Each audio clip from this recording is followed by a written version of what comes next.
பேரறிஞர் அண்ணா நமது தமிழ்நாட்டின் முதலமைச்சராக இருந்தவர். 6வது முதலமைச்சராக இருந்தவர். இவருக்கு தமிழ் மீது எப்போதுமே பற்றுண்டு என்பதை தனது இருமொழி கொள்கை வாயிலாக நிரூபித்தார். அதே சமயத்தில் அவரது இறந்த ஆண்டான 1969ஆம் ஆண்டு தமிழ்நாடு என்று பெயர் மாற்றம் செய்தார்.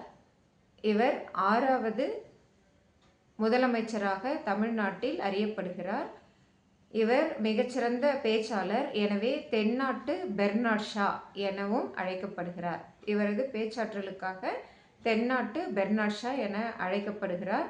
தமிழின் மீதும் தமிழ்நாட்டின் மீதும் பற்றுடைய முதலமைச்சர் என்பதால் இருமொழி கொள்கையையும் அதே சமயத்தில் தமிழ்நாடு எனவும், அதாவது அவரது இறந்த ஆண்டான 1969 தமிழ்நாடு என பெயர் மாற்றம் செய்தார்.